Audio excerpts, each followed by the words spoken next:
శ్రీ గురుభ్యో నమ. శ్రీ మహాగణాధిపతయ నమ. శ్రీ సరస్వత్యై నమ. భక్తులరా, వ్యాస మహర్షి రచించిన మహాభారత ఇతిహాసం యథాతథంగా చెప్పుకున్నాం. ప్రతి శ్లోకం దాని అర్థం. ఇందులో భాగంగా నిన్నటి వరకు మనం ఆది సభ, అరణ్య, విరాట, ఉద్యోగ, భీష్మ, ద్రోణ, కర్ణ, శల్య పర్వాలనే 9 పర్వాలు పూర్తి చేశాం. మొత్తం 18 పర్వాల్లో 9 పర్వాలు పూర్తి చేసి 10వదైన సౌప్తిక పర్వంలో కూడా 15 అధ్యాయాలు పూర్తి చేశాం. ఈ రోజున 16వ అధ్యాయాన్ని చెప్పుకుందాం. చెప్పుకునే ముందు వ్యాస భగవాను ప్రార్థన చేసుకుందాం. వ్యాసాయ విష్ణు రూపాయ వ్యాస రూపాయ విష్ణవే నమో వై బ్రహ్మనిధయే వాసిష్ఠాయ నమో నమః. నారాయణం నమస్కృత్య నరం చైవ నరోత్తమం దేవీం సరస్వతిం వ్యాసం తతో జయముదీరయేత్. సమర్థ గురు సాయినాథ్ మహారాజ్ కీ జై. వైశంపాయన ఉవాచ తదాజ్ఞాయ హృషీకేశః విసృష్టం పాపకర్మణా హృష్యమాణ ఇదం వాక్యం ద్రౌణిం ప్రత్యబ్రవీత్ తదా. వైశంపాయనుడు చెప్తున్నాడు జనమేజయ మహారాజుతోటి.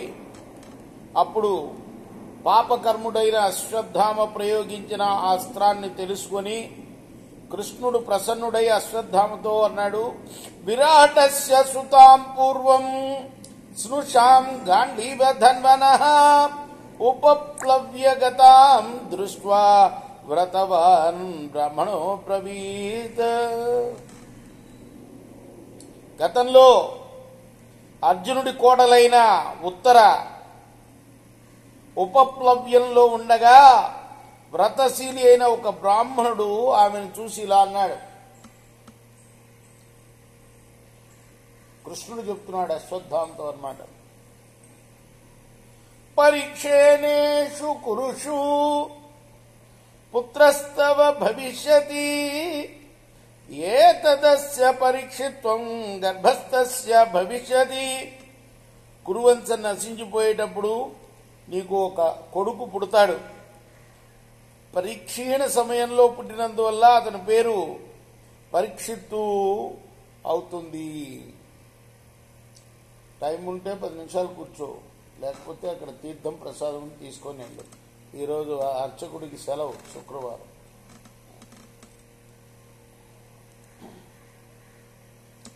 తస్య తత్వజనం సాధో సత్యమే తద్భవిష్యతి పరీక్షిత్ భవితా శేషాం పునర్వంశకర సుతః.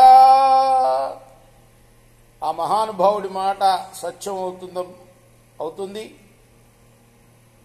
మాకు మళ్ళీ వంశాన్ని నిలపగల కొడుకు పరీక్షిత్తు పుడతాడు.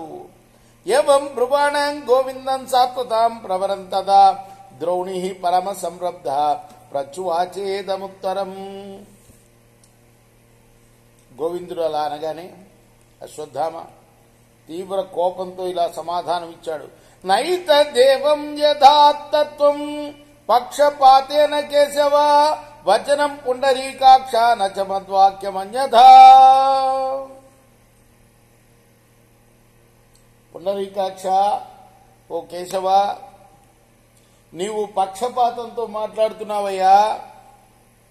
నువ్వన్నది జరగదు. నా మాట ఎప్పుడు అసత్యం కాదు. పతిష్యతి తదస్త్రం హి గర్భే తస్యామయోజ్యతం విరాట దుహితు కృష్ణాయం త్వం రక్షితుమిచ్చసి. నువ్వు ఎవరు అశ్వత్థామ అంటున్నాడు కృష్ణుడితోటి, నువ్వు ఉత్తర యొక్క గర్భాన్ని రక్షించాలనుకున్నావు, కానీ నేను ప్రయోగించిన అస్త్రం తప్పనిసరిగా ఆమె గర్భంలోని శిశువుపై పడుతుంది సుమా. అంటే వ్యాసుడు అనుమతినిచ్చాడు కదా పాండవుల గర్భాలపై ప్రయోగించడానికి అనుమతినిచ్చాడు. వ్యాస భగవానుడు నారదుడు ఇద్దరు వచ్చి అర్జునుడు అశ్వత్థామ ప్రయోగించిన ఆ 2 బ్రహ్మాస్త్రాల నడుమ నిలిచేటప్పటికీ నారదుడు అర్జునుడు ఉపసంహరించుకోగలిగాడు. ఎందుకంటే ఆయన ఉపసంహరణ విద్యను కూడా నేర్చుకున్నాడు ద్రోణాచార్యుల ద్వారా. కానీ అది నేర్చుకోలేదు అశ్వత్థామ, అందువల్ల ఉపసంహరించుకోలేకపోయాడు. ఏం చేయాలి ఇది అని అడిగితే మరి అతనే చెప్పాడు, వ్యాసులు వారు చెప్పారు ఉపాయం. దీన్ని పాండవ గర్భాలపై వేయండి. అంటే పాండవుల యొక్క వంశంలో ఎవరైతే ఇప్పుడు గర్భం దాల్చి ఉన్నాళ్ళో వాళ్ళ మీద వెయ్యమని అర్థం. సరే, దానికి ఒప్పుకున్నాడు. కాబట్టి ఇప్పుడు కృష్ణుడు చెబుతున్నాడు, నువ్వు చెయ్యలేవు ఆ పని, నీ మాట జరగదు. ఎందుకంటే బ్రాహ్మణుడి యొక్క వరం ఉన్నది. అది కూడా ఎటువంటి బ్రాహ్మణుడు? వ్రతశీలి అయిన ఒక బ్రాహ్మణుడు ఉత్తరకి వరం ఇచ్చాడు, మీ వంశం నశించేటప్పుడు నీకు కొడుకు పుడతాడు, పరీక్షిత్తు అనే కొడుకు పుడతాడు అని ముందే చెప్పాడు. పేరు కూడా నామకరణం కూడా ఆయనే చెప్పాడు. కాబట్టి అతను పుట్టడం తప్పదు, నువ్వు గర్భాన్ని ఏం చేయలేవు అన్నాడు. అశ్వత్థామ అన్నాడు, లేదు లేదు, నేను ఖచ్చితంగా నా బ్రహ్మాస్త్రం ఆ శిశువు గర్భంపై పడుతుంది అంటున్నాడు. అప్పుడు కృష్ణ భగవాన్ అంటున్నాడు, శ్రీ భగవాన్ వాచ అమోఘ పరమాస్త్రస్య పాతస్తస్య భవిష్యతి సతు గర్భో మృతో జాత దీర్ఘమాయురవాప్స్యతి.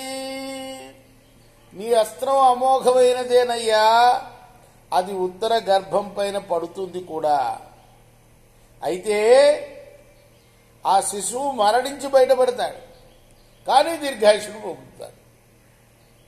త్వాంతు కా పురుషం పాపం విదుహు సర్వే మనీషణః అసకృత్పాపకర్మాణం బాల జీవిత ఘాతకం తస్మాత్ త్వమస్య పాపస్య కర్మణః ఫలమాప్నుహి 3 వర్షసహస్రాణి చరిష్యసి మహిమిమాం అప్రాప్లునన్ క్వచిత్ కాంచిత్ సంవిదం జాతు కేనచిత్ నిర్జనాన సహాయస్త్వం దేశాన్ ప్రవిచరిష్యసి.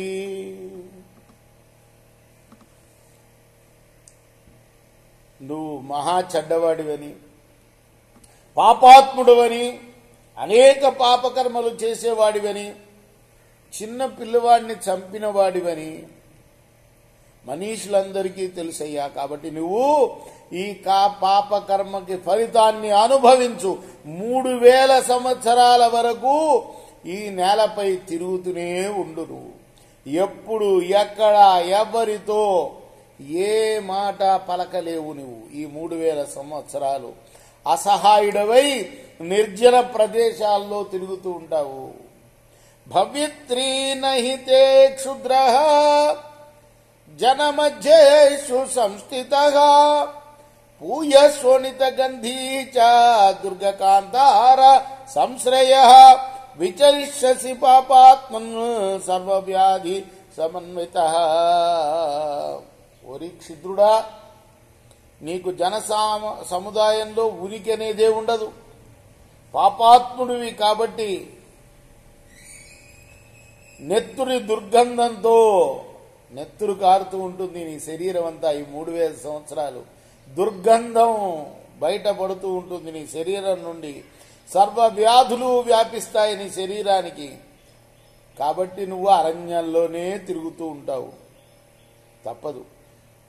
వయః ప్రాప్య పరీక్షత్తు వేదవ్రతమవాప్య చ కృపాచారత్వదాత్సుర సర్వాస్త్రాన్యుపపశ్యతే. పరీక్షిత్తు మాత్రం దీర్ఘాయువై వేదాధ్యయనం చేసి వ్రతాలను పాటించి శరద్వత్సుతుడైన కృపాచారుల ద్వారా అస్త్ర విద్యను పొందుతాడు. పరీక్షిత్తు పరీక్షిత్తు తండ్రి అభిమన్యుడు, అభిమన్యుడు తండ్రి అర్జునుడు, వీళ్ళందరికీ కూడా కృపాచార్యులు వారే గురువు. చూడండి, అన్ని రోజులు ఉంటాడనమాట ఆయన కృపాచార్యులు వారు. కాబట్టి పరీక్షిత్తు మాత్రం సుఖంగానే ఉంటాడు. నువ్వే ఈ విధంగా 3000 సంవత్సరాలు దుర్గంధం కొడుతూ అడవుల్లో తిరుగుతూ ఉంటావు. ఏ మాట కూడా పలకలేవు నువ్వు నోటితోటి. అంటే నోరు కట్టేసేసా నిన్ను అని చెప్తున్నాడు అనమాట. విదిత్వా పరమాస్త్రాన్ని క్షత్రధర్మవ్రతే స్థితః షష్ఠిం వర్షాన్ని ధర్మాత్మా వసుధాం పాలయిష్యతి. ఎన్నో అస్త్రాల్ని సంపాదిస్తాడు, క్షత్రధర్మంలో నిలుస్తాడు. ఆ పరీక్షిత్తు 60 సంవత్సరాలు రాజ్యం వెళ్తాడు సుమా. ఇతశ్చోర్ధ్వం మహాబాహు కురురాజో భవిష్యతి పరీక్షిన్నామన్ నృపతి నిశతస్తే సుదుర్మతి. ఓ దుర్బుద్ధి, దుర్మతి, ఇక మీద నువ్వు చూస్తుండగానే పరీక్షన్ మహారాజు కురురాజు అవుతాడు. నువ్వేదో నేను గర్భాన్ని తీసేశాను, పిండాన్ని నలిపేశాను బ్రహ్మాస్త్రంతో అనుకుంటున్నావు. కానీ అతడు బయటపడతాడు, మళ్ళీ బతుకుతాడు. మరణించి బయటపడతాడు, మళ్ళీ బతుకుతాడు. 60 సంవత్సరాలు నీ ముందే రాజ్యం వెళ్తాడు సుమా. ఇదంతా నువ్వు చూస్తుండగానే జరుగుతుంది. అహంతం జీవయిష్యామి దగ్ధం శస్త్రాగ్ని తేజస పశ్యమే తపసో వీర్యం సత్యస్య చ నరాధమా. నరాధమా, నువ్వు ప్రయోగించిన అస్త్రంలోని అగ్ని తేజస్సు ఆ శిశువుని, గర్భస్థ శిశువుని దహిస్తుంది. కానీ నేను బతికిస్తాను. నా తపశ్శక్తిని, నా సత్యశక్తిని చూడు నువ్వు. స్వామికి ఆయనే సృష్టికర్త, ఆయనే రక్షణ చేసేవాడు, ఆయనే లయం చేసేవాడు. విష్ణుమూర్తి ఆయన స్వరూపం కృష్ణుడు అంటే. మరి ఆయనకే ఉంది, చనిపోయిన వాడిని బతికించడం ఒక లెక్క. కాబట్టి వ్యాస ఉవాచ యస్మాదనాదృచ్ఛ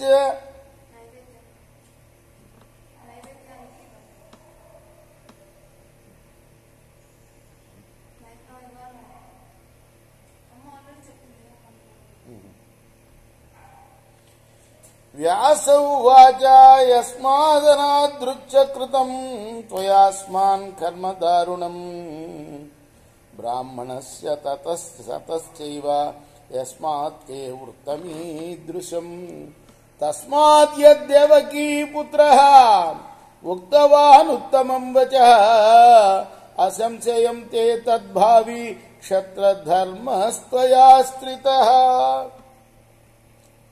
వ్యాసుడు అన్నాడు, నువ్వు మమ్ము తిరస్కరించి దారుణ కృత్యాన్ని చేశావు. నువ్వు బ్రాహ్మణుడు వయ్యుండి నీ నడవడి ఇలా అయింది. నువ్వు క్షత్రధర్మాన్ని ఆశ్రయించావు.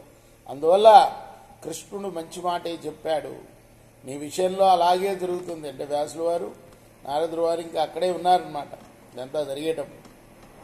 అశ్వత్థామ ఉవాచ సహైవ భవతా బ్రహ్మన్ స్థాస్యామి పురుషేష్విహ సత్యవాగస్తు భగవాన్ అయంచ పురుషోత్తమా. నేను మనుష్యులలోనే కేవలం మీతోనే ఉంటాను. భగవంతుడైన ఈ పురుషోత్తముని మాట సత్యమే అవుతుంది.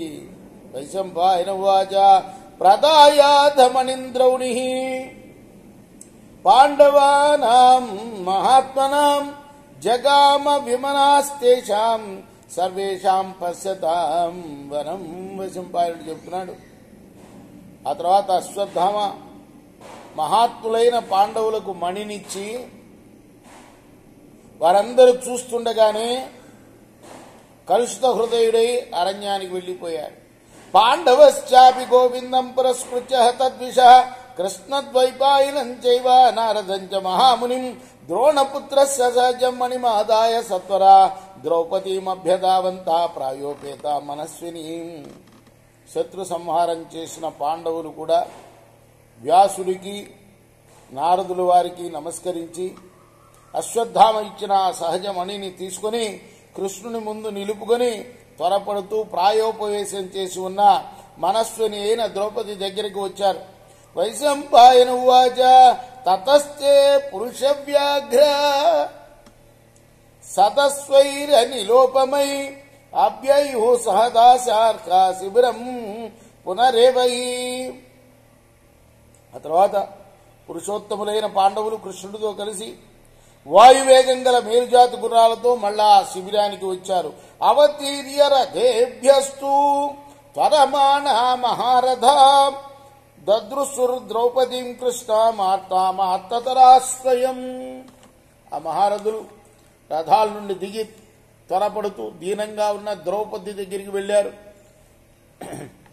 తాముపేక్ష నిరానందాం దుఃఖ శోక సమన్వితాం పరివార్య వ్యతిష్టంత పాండవా సహ కేశవా.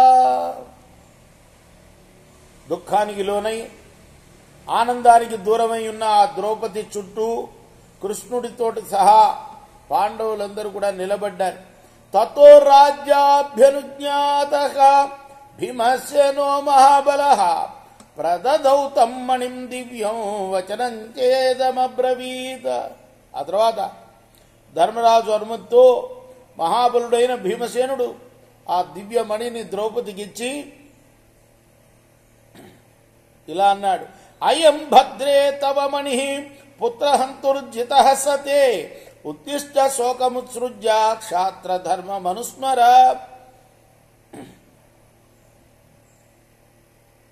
నీ కుమారుల్ని చంపిన ఆ అశ్వత్థామ శిరోమణిదే. అతను ఓడిపోయాడు కాబట్టి నువ్వు శోకాన్ని వీడిలే, క్షాత్ర ధర్మాన్ని స్మరించుకో. ప్రయాణే వాసుదేవస్య శమార్థమసి తే క్షణే యాన్యుక్తాని త్వయా భీరువాక్యాని మధుగాతిని. కృష్ణుడు సంధి కోసం రాయబారానికి వెళుతున్నప్పుడు ఆ మధుసూదనుడితో నువ్వన్న మాటలు ఒకసారి తలచుకో, గుర్తు తెచ్చుకో. నైవ మే పతయః సంతి న పుత్రా భ్రాతరో నచ నవై త్వమితి గోవింద శమమిచ్చతి రాజని ఉక్తవచ్చసి తీవ్రాని వాక్యాని పురుషోత్తమం క్షత్రధర్మానురూపాని తాని సంస్మర్తుమర్హసి. ధర్మరాజు శాంతిని కోరాడు ఆ రోజున కృష్ణుణ్ణి రాయబారానికి పంపినప్పుడు. కానీ నువ్వేమన్నావు? గోవిందా, నాకు కొడుకులు లేరు, భర్తలు లేరు, సోదరులు లేరు, నువ్వు కూడా లేవు అంటూ తీవ్రంగా పలికావే. క్షత్రధర్మానికి అనుగుణంగా పలికావు. అప్పుడు ఆ మాటలు తలుచుకో ఒకసారి. హతో దుర్యోధనః పాపః రాజ్యస్య పరిపంధికః దుశ్శాసనస్య రుద్రం పీతం విస్ఫురతో మయా వైరస్య గతమానృణ్యం నస్మవాచ్యా వివక్షతాం. అంటే దాని అర్థం ఏంటి? ఆ రోజు యుద్ధాన్నే కోరుకున్నావు నువ్వు, ధర్మరాజు శాంతిని కోరాడు. అప్పుడు నువ్వు వాళ్ళని తృణీకరించావు ధర్మరాజుని. నాకు మొగుడు లేడు, కొడుకులు లేవు, ఎవ్వరు లేరు అని చెప్పావే. నాకు యుద్ధమే కావాలని చెప్పావే. మరి యుద్ధంలో ఎవరైనా చనిపోతారు కదా, నీ కొడుకులు కూడా చనిపోయారు. అట్లానే క్షాత్రధర్మం అది, దాన్నే కోరుకున్నావు నువ్వు. జిత్వా ముక్తో ద్రోణపుత్ర బ్రాహ్మణ్యాత్ గౌరవేరజ. మన రాజ్యాన్ని కాజేసిన దుర్యోధనుడు చనిపోయాడు. నేను దుశ్శాసనుడు నెత్తురు తాగాను. శత్రుత్వ రుణం తీరిపోయింది. అలానే బ్రాహ్మణుడన్న గౌరవంతో అశ్వత్థామను చంపకుండా వదిలాం, ఓడించి ప్రాణాలతో విడిచాం. యశోస్య పతితం దేవి శరీరం త్వవశేషితం వియోజితశ్చ మణినా భ్రంసితశ్చాయుధం భువి. ఓ దేవి, అశ్వత్థామ కీర్తి పడిపోయింది, జీవితం మాత్రమే మిగిలింది. మణిని పీకివేశాం, ఆయుధం నేలబడింది. అప్పుడు ద్రౌపదనది. ద్రౌపద్యువాచ కేవలానృణ్యమాప్తాస్మి గురుపుత్రో గురుర్మమ శిరస్యేతం మణిన్ రాజా ప్రతిభద్రాతు భరత.